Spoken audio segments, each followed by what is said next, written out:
You actually went back to being an employee for a little while to figure out what you needed before, and 2 9-figure exits later, clearly it was the right path. I got involved in sales early on. I was a door-to-door salesperson. I went out in a 3-month time frame and made $105,000. That really started shifting my mindset of, do I really want to go to school for the next 10 years? So I grew up in a very middle-class type family. My dad was a school teacher. My mom was a stay-at-home mom. We didn't have really any money at all. And so early on, I knew how to work hard, and I didn't necessarily know that entrepreneurship was the route that I was going to go. In fact, I was planning on being a doctor. My thirst for learning is like the number one reason why I've been able to find success. When I figured out that I could go into any farm lady's house, walk out with a check for $1,000 and make 25% of that, like, that was a big deal, right? That was a game changer in my life. I went to this thing that was like $5,000, and I was an attendee of like 30 people. And then like word got out that I had flown in on my jet, and like that I was there and attending. They're like, dude, what are you doing here? And I'm just like, dude, I'm here to learn. Like I don't know enough about this particular subject, and so it was like so mind-boggling. But I think like that level of passion and commitment to education is really what set me apart.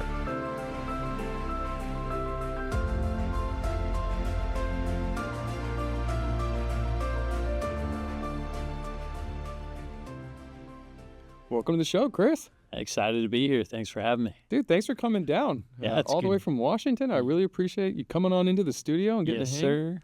We got to spend some time together in Atlanta at Aspire on the same panel, which was fun. Yep. And I think that was our first time hanging together. It was, yeah, virtually before that. And so, yeah. You had a very cool shoe collection behind you, and That's right. like our green room. So I was like, oh, okay. Yeah. We're going to get along. Love some good shoes. Yes. Well, thank you, because it's a privilege to have incredibly successful humans like you join us and share with our audience. And I love the fact that you actually have a pretty cool background where it wasn't always entrepreneurship, that you actually went back to being an employee for a little while to figure out what you needed before, and 2 9-figure exits later, clearly it was the right path. Yep. At what point did you know you were meant to be an entrepreneur? I grew up in a very middle-class type family. My dad was a school teacher. My mom was a stay-at-home mom. We didn't have really any money at all. And so early on, I knew how to work hard, and I didn't necessarily know that entrepreneurship was the route that I was going to go. In fact, I was planning on being a doctor. What kind? So I wanted to be an endocrinologist. So I was diagnosed at age 10 with type 1 diabetes. And so an endocrinologist is somebody that is typically like a diabetic type doctor or whatnot. And so just because I was always frustrated with doctors that had no idea what they were talking about, and I wanted to be the one that understood where patients were coming from. And so that was like my early childhood dream, because I thought, one, I can be rich being a doctor, right? And two, I want to help people. And so that's kind of where I was. And it wasn't, so at the age of 18, I took a sales job. And before that, I had my first job from 9 until I was 18. I was running early morning paper routes, On a working at bicycle? restaurants. Yeah. Did the bicycle at age 9, and then once I could drive at 16, I was managing all the routes. So I did that 365 days a year. But it was just always work hard, not smart, right? And then I was attending my local community college while going to high school. They have a program called a Running Start, because I was trying to get done with school as fast as I possibly could. And there was an advertisement that said, make at least $13 an hour. And I was like, what is this at least, right? And so it ended up being a Cutco sales job. Cutco knives. Right, selling knives. Oh, yeah. And, when I figured out that I could go into any farm lady's house, walk out with a check for $1,000 and make 25% of that, like, that was a big deal, right? That was a game changer in my life. Like, I just spent an hour, made $250, where previously I was making like $7 an hour, right? And so then that's when I got like the itch to be able to create value and make money in return. And so I got involved in sales early on. I was a door-to-door salesperson. So I served a mission for my church for 2 years. Where'd you go? Oklahoma. Oh, okay. Spoke Spanish. So I'm fluent in Spanish, and I learned Marshallese as well.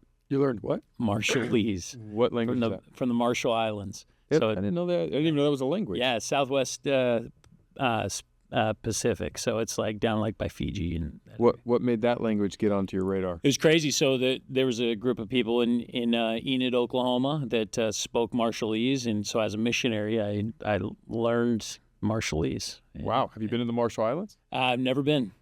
So, but I've stayed in contact with some of the people. I can speak some of the language. I'm still very fluent in Spanish, but I yeah. figure you probably run into more Spanish speakers than Marshallese. Yeah. Not a lot of Marshallese people out there, but yeah. So I knocked doors for several years, and and that's where I really got the entrepreneurial drive. Right, when you go out and you create value, you solve people's problems. You do marketing and sales all at once, right? You're finding a cold contact, getting them interested, and then going and presenting them value and closing them on the spot. And the way that we ran, so I did home security sales for a long time. For 8 years, actually. I was involved in that industry, whether I was a salesperson or owned a company or whatnot.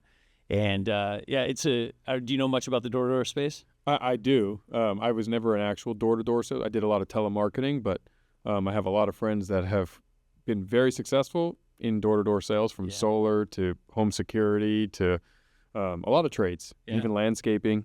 Yeah. That ability to go knock on a door, meet a stranger, and get a deal. It's a great way to learn the craft. Right.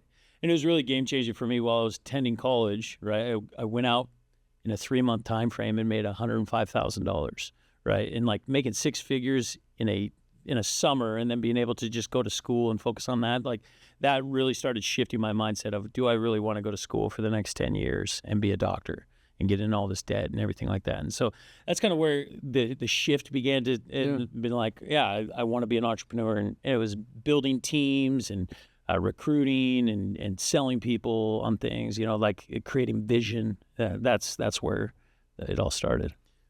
But you ultimately made the decision to drop out of college. I did. And so that shift I'm assuming, was the foundation for that choice. How many years of college before you dropped out? So, I have 165 credits. You need 120 to graduate. So I have more than what you need for a degree. But I ended up dropping out. So I was studying biology and chemistry. And then my senior year, dropped out of that program, took the prereqs to get into the entrepreneur part of the school, did that for another year and a half, and then dropped out to start my first business. So you did 5 years of college? More than that, probably almost 6 years. So yeah, 5. Yeah, it was a combination because I did 2 years when I was in high school, as part of this Running Start program, and then I did 3 years. Yeah. Okay, so you're close. Somewhere, yeah. Will you ever go and finish the degree? No way. Don't care. Because for me, a piece of paper doesn't define the education, right? Education is what you learn. Yep. And so now I'm actually currently attending a Harvard program. Mm-hmm. It's called OPM. It's for that's what you were telling me about in Atlanta. Yeah. So pretty awesome. And so that's a unique experience. I go and hang out with owners and presidents of different businesses from all over the world. That's probably the coolest thing, is like I get to experience like all kinds of cultural differences in business. Yep. And just really understanding international law, international business. And so it's a 3-year program, go for 3 weeks at a time. And so I'm entering my 3rd year. And I think I become a Harvard alumni after it. And like they give me like some sort of like honorary degree or something. But it's really cool just for the education and the networking that I'm learning. Yeah. It's pretty sweet. And I think that's so important, because the mistake I see a lot of adults make is the failure to continue to learn, because they get stuck in this idea that my education was complete because I finished high school, I finished college, I finished whatever, and why do I need to keep learning? But if you're an entrepreneur, the thirst of knowledge creates the awareness for those opportunities that you won't spot if you're not constantly learning and meeting new people and being able to speak intelligently in so many different areas where you can build that relationship capital. So those programs in Harvard, and that's why I'm glad you said it, a piece of paper doesn't define the education. Right. And clearly, as getting to know you more, you are educated in a lot of different areas. And I think that that's a testament to how you've been able to scale so many different businesses, have those exits, and continue to create these new ones even these groups of like-minded individuals like the Founders Project. Right. Exactly. So I would say like my education, what I've learned is probably like the number, and my thirst for learning is like the number one reason why I've been able to find success. Mm-hmm. Right. I've spent nearly $1 million on my personal education from, I've spent at Harvard $150,000. I spend money $50,000 to $100,000 on masterminds and coaches and all kinds of stuff. And I think there's always more to learn, and always people out there that have a different perspective that can teach me something. Yep. And so for me, it's like whatever I can do to learn more about everything, right? And so like to this day, once a quarter, I still will go and spend money to be a part of a mastermind or go to some sort of seminar or something that's teaching me a subject that I don't quite understand and I want to learn more about, whether it's real estate or whatever else. And a lot of times that actually blows people's minds. Like I was at a mastermind in Louisiana a couple of years ago, and I had flown in on my private jet, and I went to this thing that was like $5,000, and I was an attendee of like 30 people, and then like word got out that I had flown in on my jet and like that I was there and attending. They're like, dude, what are you doing here? And I'm just like, dude, I'm here to learn. Like I don't know enough about this particular subject. And so it was like so mind-boggling. But I think like that level of passion and commitment to education is really what set me apart. Well, and the fun fact for a lot of people, for them to realize and come to the realization on, is in order to get the resources to buy your own private jet, that's what you need to be doing. Right. The work ethic and the thirst for knowledge has allowed you to create an abundance of wealth, which enabled you to get a private plane. Right. It wasn't like the private plane happened, so now I don't have to do those things. It's just who you are. Right. And so you've attracted that wealth because of the knowledge that you've garnered and learned and invested your effort, energy, and resources to acquire. Exactly. What would be the one subject that you didn't know much about, but really got into, and it's like turned into one of your passions, one of your favorite subjects? Real estate. I love real estate. So, I grew up in a home where my dad was a very disciplined investor, but not a smart investor, right? 401k, right? Like maxed out. I mean, he was literally making $60,000 a year, and half his paycheck was going towards investing. Like we lived off of nothing. Yep. And like, that's the reason why I had a job when I was 9 or whatnot. So my dad taught me be a disciplined investor, but he had no idea like how to get in real estate or any of these actual other things.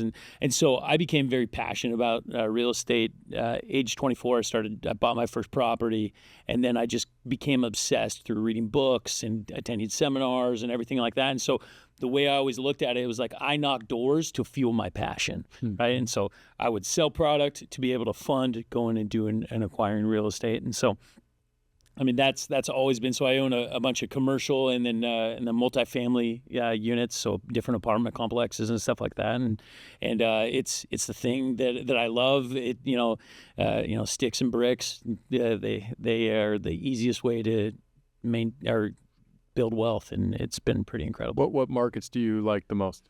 So I have Florida, the Midwest, which is Oklahoma, because I know Oklahoma from my mission.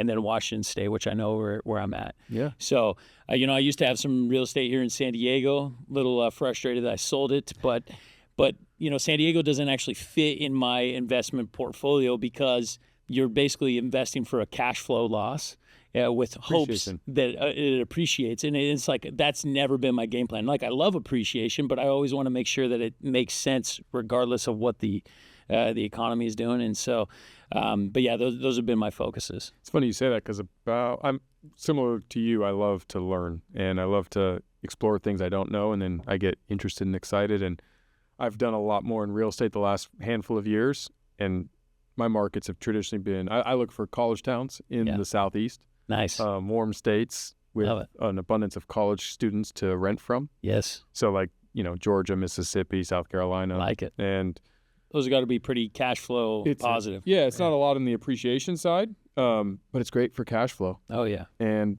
it's great because that fuels other investments into other things where I can invest in companies and private stuff and stock market, crypto, and all those other areas. But cash flow real estate, you're right. That some of the wealthiest humans I've ever had the privilege of getting to spend time with and learn from a lot of them have really made a fortune over the long run with real estate. And the beauty of it is it doesn't take a lot of brains. Like, I mean, if you just do what the experts say, you're going to make money. Yeah. Yeah, if you can acquire it and wait long enough, Right. you make money. Even if it's in the appreciation game or the cash flow game. I think the challenge people run into with the cash flow game is, or excuse me, with the appreciation game, like the San Diego markets, is they can't hold it long enough because they need the cash flow. Right. Or there is an appreciation moment and they sell it short-term thinking instead of realizing the best advice I've ever gotten in real estate is the best time to sell real estate is never. Right. Always hold. Yeah, if you own it forever, your entire Hold and refinance. your entire family tree will forever have resources. Right. No, I love everything about real estate, like all the tax advantages. I love like figuring out how to pay as little tax as possible. Man, I got some crazy ones out there. Come on, I'm in California. Yeah, dude. I'm not sure I could share these ones on show, but afterwards Can we have one for the audience? Oh man, I mean, just some of the basics, like the Augusta rule. Yep. I mean, the Augusta. 15 days. Yeah, everybody. If you're not playing the Augusta rule, you got to play the Augusta rule, right? You got to rent out your own personal house. But I got some other crazy ones that we'll have to share off camera. Maybe we'll drop a little tidbit on your social. Yeah, so you're gonna have to follow him to get these off air. Let's go.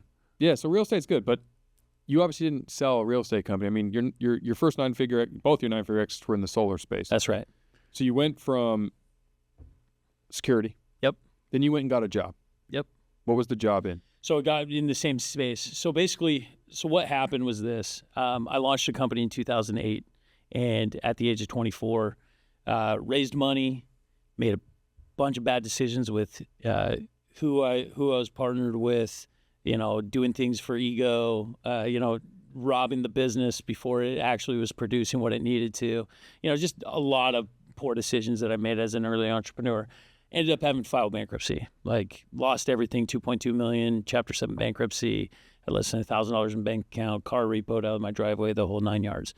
Right after that, I immediately launched another business in the same industry because I knew what I did wrong, right? Yeah. And built it up, sold it off, but never really scaled. I was scared of scale. I was scared of growth. I was scared of debt. I was scared of everything that bankruptcy had kicked me in the teeth with.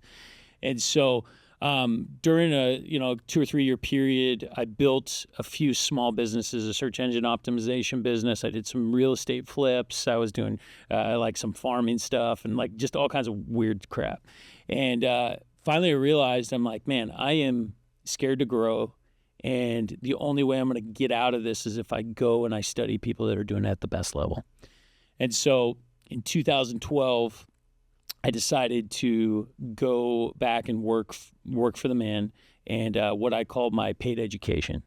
And so from then until the end of 2016, I went and I worked in the home service space. So I was in went back in the home security space, working for a bigger company.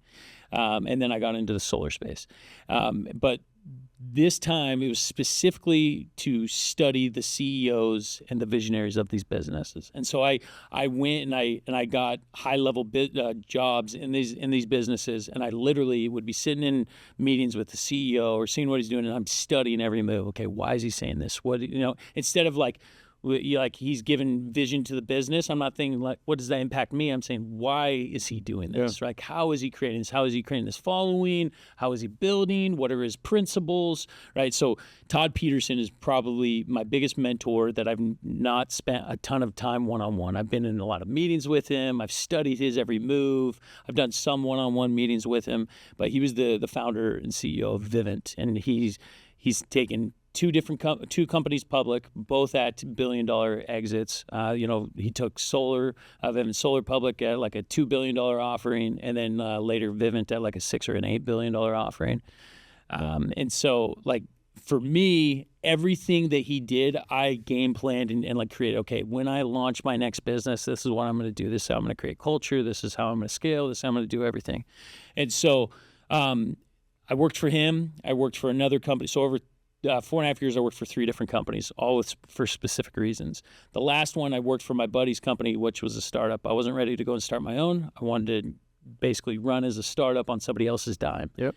And so did that for a 2-year period. We built it from 0 to 28 locations in 2 years. And I saw what was possible as far as growth. And I was the vice president of human capital. My whole job was to go and recruit teams, build the growth of the business.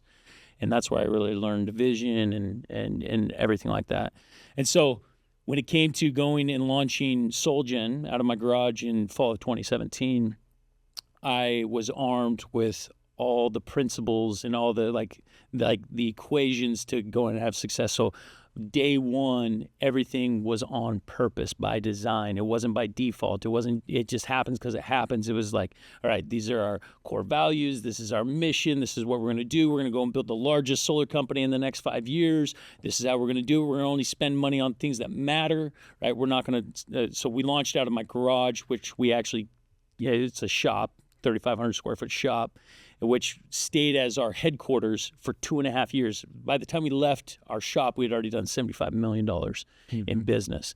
And but because we weren't spending money on things that didn't matter, the shop didn't matter, but the truck and the online marketing, man, it looked like we were $1 billion business, right? Like to the end consumer. And so, I refused to rob the business, right? Like most entrepreneurs never find success because the minute that they start seeing return, a little return or money coming in the door, they want to satisfy their own ego. They want to go buy the watch, the car, the house, and be like, look at me, successful business entrepreneur, right? Look at me, friends and family that don't even know who I am, like whatever. And so I had already lived that life. And I knew that was not the recipe for success. And so for me, it was like every dollar I get in, I'm going to figure out how to turn it into 10, right? And so every dollar got plowed right back into the business, and we had the best marketing. I mean, we were pioneers in the digital marketing space. Like most guys were going door to door. We were doing online marketing, Facebook, Instagram, TikTok when it first came out. YouTube, all the different things. We were generating leads before anybody. We were the pioneers of the space. And like the only type of online marketing that existed before we did in 2017 was AdWords on Google. Sure. And so it was just, inquiry based rather than educational based. And the thing that I loved about educational based, it mimicked the doors, right? And so we called it digital door knocking. Because door knocking works because you go and you educate someone. It's not because they're looking for your product. You're showing up, helping identify a need, and being able to show them that you can fulfill that need, right? And you educate them on that. And so that's what I loved when ads started being a thing in Facebook. I'm like, dude, this is door knocking. This is everything that I know to my core. And so we were the first in the space doing that, and we were generating leads, and we were sending sales guys out. And then eventually we built a virtual sales floor, 300-man virtual sales floor. And then we had 18 different locations where we were installing out of, and we were completely vertically integrated, and that was the other thing is like a lot of the companies I was a part of before that were like sales only or install only or whatever. Like us, we're like, we're gonna own the sales, the marketing, the installs, the finance. We actually bought a bank where we provided our own financing for our customers, right? Like, and so and the crazy thing is we did it with no outside money and no debt. I love that. It was freaking awesome. On 100%. It was a beauty. It was a beauty of a ride. So what made you want to sell it? Like for me, I'm just always very goal oriented. And like day one in the garage, when I'm preaching to my 5 employees, I'm like, hey, look, we're going to be the biggest. And step number 1 is we're going to sell a portion to private equity. Step number 2 is we're going to take that company public. Like I literally had an outline. And so like, it was just like at one point it became natural. Like it was like, I've been saying this since day one, so we're going to do it. Yeah. And so, and I never get passionate about a product. Like I love solar. I think it's phenomenal and a great product. And I can buy into whatever I'm doing. But the thing I'm most passionate about is building teams, building people, and like being a part of like stories, stuff that can be put in books, right? And so for me, running a successful company is somewhat book worthy. Selling a successful company is even more book worthy, right? Yep. And so like, and that's way more valuable to me than any type of money. Is like, can I put it in a book? Is it going to be awesome? Can someday someone tell the story of what Chris Lee was all about? Dude, that's all that really matters, and not for my own sake, but just to be a part of the story, yeah. Right? And to drive it, and like that's my passion, that's my vision. Well, I could tell you, I saw you light up when you were actually a few minutes ago when you were talking about door knocking. So I also think you do have a passion for the door knocking space because we've hung out now for a while. I saw the spark in your eye as you were like, it was like digital door knocking, and like I could just feel the energy. Yeah. So that's pretty fun. Yeah. And that kind of is almost a segue to this new venture that you're launching. Yeah. Which is to help, in a way, the door knocking industry because of service-based businesses. That's right. That's right. So what we're launching now, the Founder Project, and we've been at it for a few months now. I run a podcast. It's a top 20 entrepreneurship podcast called the Founder Podcast. But great show, by the way. If you guys haven't listened, check it out. Appreciate it.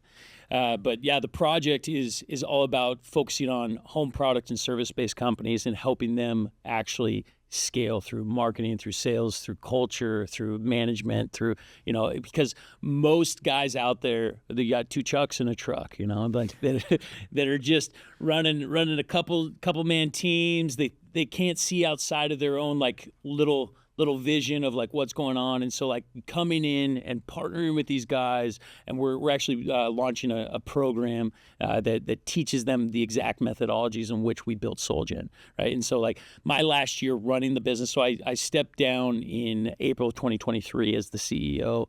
My last full year running as the CEO, we did $233 million in business. That's it? It was weak, right? But like to accomplish something like that, like, so few people think that that's actually even possible, right? But they just have to think bigger. And there's a recipe for that kind of stuff. Mm-hmm. And so, we're sharing that with the world. It's what I'm most passionate about. Like I'm driven by passion more than money, because I've taken enough money off the table. Like that only drives you so much. It's just like oxygen. Once you have enough of it, you no longer think about it.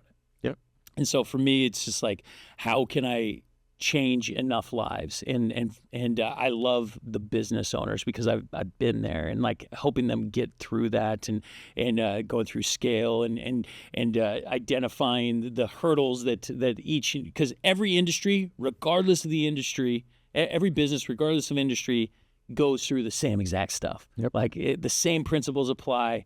Doesn't matter what product you're selling. Doesn't matter who your end consumer is.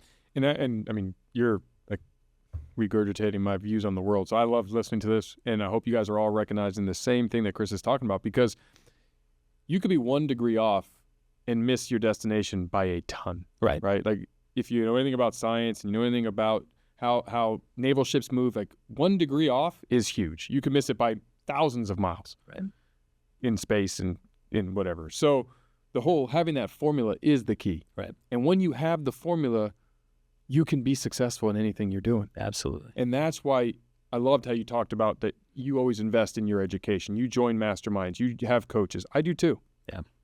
I speak at a bunch of them. And a lot of times I'll go speak for free just to be a participant in the event. Absolutely. Where I'll say, listen, don't pay me. Let me just hang out. And they're like, of course. Because I want that knowledge. I want that formula. I want to understand how to be successful. I've been successful following a formula. You've been successful following a formula. For those watching who are like, I haven't yet figured it out. I'm a business owner. I'm struggling. It's because you don't know that formula.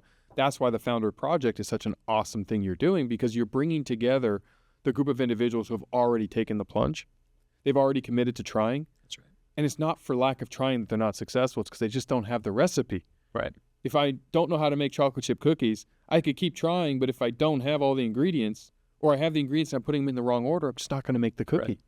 Yeah, there's so much power in just like being able to identify blind spots as well, right? Like, because you can have a recipe that works, but you could be blind to these other aspects that could make it so much better, right? Yes. Like, I mean, you could make a phenomenal oatmeal cookie, but the fact that you're missing out on the chocolate chips or whatever it may be, right? Like, that's right. And so for me, it's like, how can I identify where I'm blind? And which is hard because I'm a very ego-driven person, right? Like I'm a type A personality, high D, high I in the DISC assessment, which means I think I know everything. And so like being able to admit to myself, like there's somebody out there that knows more than me in some areas, like that's like so key to my success, is just like constantly having people that can identify blind spots in where I'm going. And so that's what my hope is that I can serve the younger community or even the older community. Just like I've ran the path. I'm not some like, self-help guru that talks about it. Like I've done it. I've ran the path. Like my strategy has actually not only led to 2 9-figure exits, but I've actually had students that have had 9-figure exits using my same exact strategies. And so, there's just so much power in having the right people on your team. And you just articulated my biggest fear. My biggest fear, and I think it's important everyone understands what their biggest fear is, but my biggest fear in business and life is not what I don't know. It's what I think I know to be true and isn't. Right. And it's that ego. And it's like, am I thinking that this is the way to do it? And I'm holding myself back. And that's why I love being around people like yourself and other extremely successful people in life, regardless of, it's not just business, health and wellness gurus, great parents, great students. I mean, if you're successful at anything, I want to understand how and why, because there may be something I'm not aware that I'm doing that's preventing me from achieving a higher level. Absolutely. And you can learn from everybody. Absolutely. You can learn from the stewardess on an airplane to the person who serves you an Everbowl in the restaurant, even if they're 15 years old, because they may be able to show you how to smile on a bad day or make friends in a unique way or cultivate a conversation in a way that you weren't aware of. Right. So you can learn from so many people, and the power of bringing people together is one of the things I love about your group and your mastermind, because you're bringing together business owners that they may have different businesses. They may think they have different problems and different challenges, but they don't. Absolutely. They're actually in the same bucket, and together they can solve solve issues for each other, but also implement that strategy, that thesis that you have deployed successfully multiple times. So before we end, though, I do like to do this rapid fire. Let's 3 do it. questions. You answer in 1 sentence or less if you can. Woo. So Let's you have go. to but it's rapid fire, so you kind of have to hit it quick. Let's go. All right, are you ready? Dude, So you'll start. I knock doors for a living. I'm always ready. Yeah, you're ready for the, what do you want? 2 seconds, go. Yeah. So you'll stare into this camera when we do it. Right I'm here. going to stare into this camera. All right, let's go. All right, rapid fire. What does being a founder mean to you? Being a founder is controlling the foundation of what you're creating. What is culture and why is it important? Culture is the way that things feel and the way that you experience it. It's common language. It is probably the most important thing to anything. It's buying into vision. It's really, dude, that's such a deep question that I could go on forever. And finally, how do you define success? Success is really individual, and it's based off of like, am I fulfilling what Chris Lee is capable of? I like that answer. So for the audience, this is a show with Entrepreneur. It goes to millions of people, all different walks. Some people who are in business, some people aren't. If you could talk to them and they ask you that one question and you could say, to change your life today and start on the path to success, what is that piece of advice you'd give the audience? And I'd just say, make a decision that your life doesn't have to be the way it is right now, right? Like whether that's where you live, what you're doing, who you're around, you really are one decision away from one book away, one job promotion, one relocation, one relationship away from like completely changing your life. And you are not stuck in this imaginary cell that you've created for yourself. Chris, this has been so good for the audience, for all of you watching. You need to start following Chris. You need to get involved because, like myself, we've been running the race for years, not focused on the personal brand. I know this is a new element for myself and you as in 23 and beyond. Now we're in 24. But he's actually done it. He's done it. He sold 2 companies for 9 figures. He's building more successful enterprises. He's collecting relationship capital with extremely successful, bright, intelligent people. He's a student. And he's got a thirst for knowledge. So just being in his sphere of influence is going to elevate you. We are all a product of who we hang out with.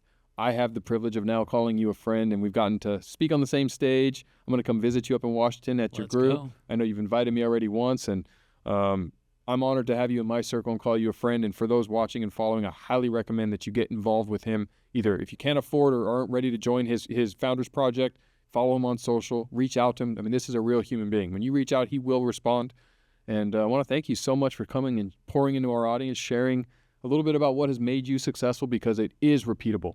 As much as you are intelligent, brilliant, and one of a kind, your formula is duplicatable by Absolutely. anybody, and that's what I love about it. You're not someone who says, well, if you're not Chris, you can't do what I did. No. It's duplicatable. Absolutely. So, dude, thank you, man. This Appreciate was it. awesome. Thank you. Hey everyone, first I want to thank all of you for tuning in. And if you guys haven't heard about my new book, Relationship Bank Account, click the link in the show notes or search the title on Amazon. This book is packed with all my secrets to success in both relationships and life. Make sure to pick up a copy, and if the book helps you on your journey, let us know by leaving a review. I appreciate all of you and can't wait to see you on the next one.